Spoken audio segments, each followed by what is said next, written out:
Welcome back. Today we've got another new watch from Polar. This is the Vantage M2. The Polar Vantage M2 launched this morning alongside the Polar Ignite 2, which I have another video about that I posted today.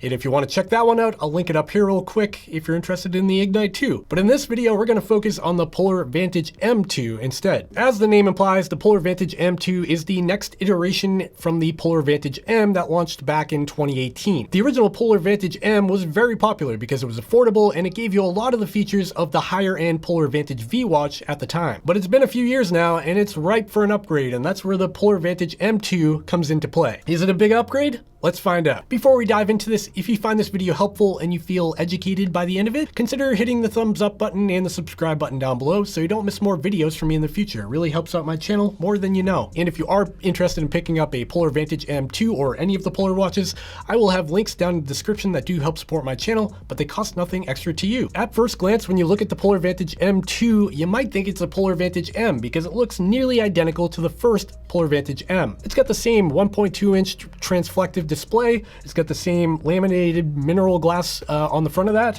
which is pretty durable and I haven't scratched yet. You will see on the bezel there is a minor difference here. It's a stainless steel bezel and it's got this really cool looking, almost like carbon fiber-esque etching in the material itself. Around the back of the watch you will find a plastic case and of course the Polar Precision Prime heart rate sensor in the middle here. This is the original Polar Precision Prime heart rate sensor, just like the one that came on the original Polar Vantage M. This is not the new heart rate sensor, the Polar Precision Prime 2.0 that you can see here on the Polar Grit X. That is a strange choice in my opinion. I'm not sure why they didn't upgrade the heart rate sensor, but it's the original one. But we'll talk about accuracy a bit more later in this video. Something new with the Polar Vantage M2 is that it now comes in various different colors. You can get it in, I think, white, beige color, this black one. I don't really know the colors, but I'll put them up on the screen here. It's nice to have options, and I also really like this band. It's got holes all over it, so it's really nice and breathable, and it is a quick release band, so you can pop it off with your fingernail and replace it pretty easily. This is a 46mm in diameter watch, and it's about 12.5mm thick,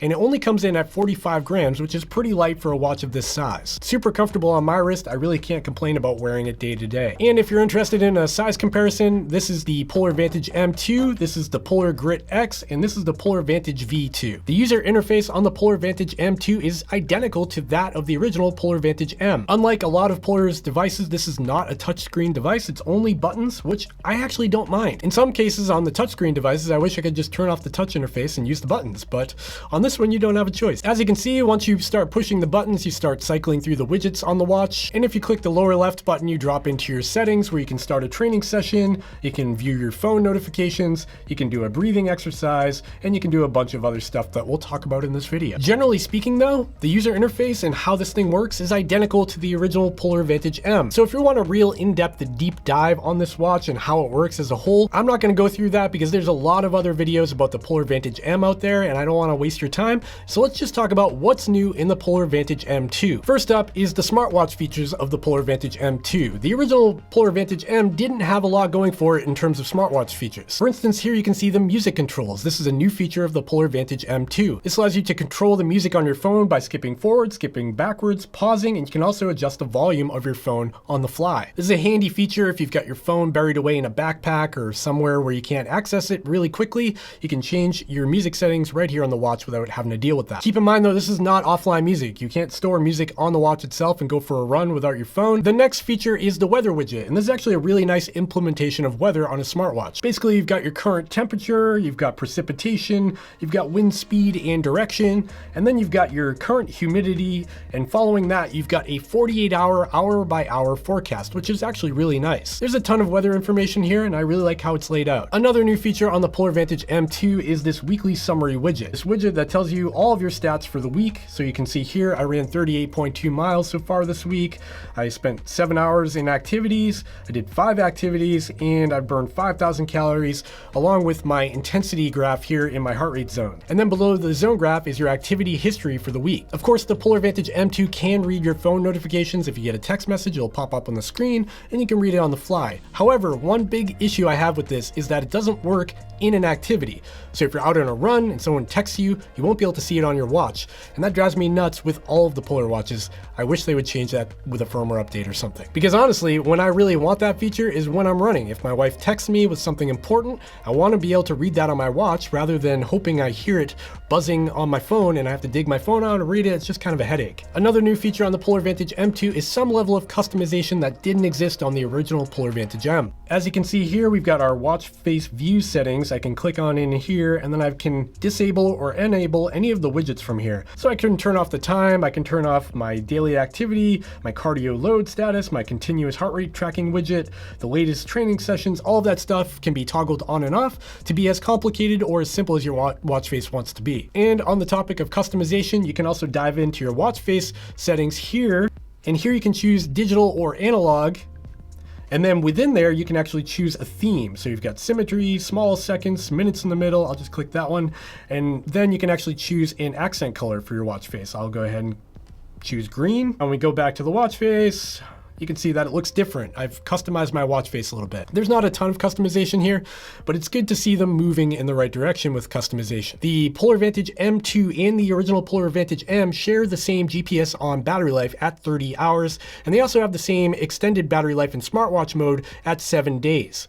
However, in the Polar Vantage M2, you do have the ability to go into power saver mode that gives you up to 100 hours in a GPS activity. Guess what? I'm editing the video you're watching right now, and I realized that I totally forgot to talk about one of the features of the new Polar Vantage M2, and that is the new Fuelwise feature that was debuted on the Polar Grit X and then showed up on the Polar Vantage V2 as well. Now we get that on the Polar Vantage M2 as well. Basically, Fuelwise is a smart nutrition reminder that's great for ultra marathons or endurance events. You can set it up to remind you in a duration of time, or you can actually use the smarts of the watch to calculate how many calories and carbs you're burning. It'll remind you in real time based on those numbers. Pretty cool stuff, and I have found use for it in the past. However, it's not something I use every day. It's really only for those race environments where you're really out there for a long time. That's when you might find some value in it. Okay, back to the video. And that's kind of it in terms of what's new in the Polar Vantage M2. Let's talk about GPS accuracy. I don't know if anything's changed from the original Polar Vantage M to the M2 in regards to GPS accuracy. I've been running with this thing for about 5 days, and I've been comparing it to my Garmin Forerunner 745 along with the Polar Ignite 2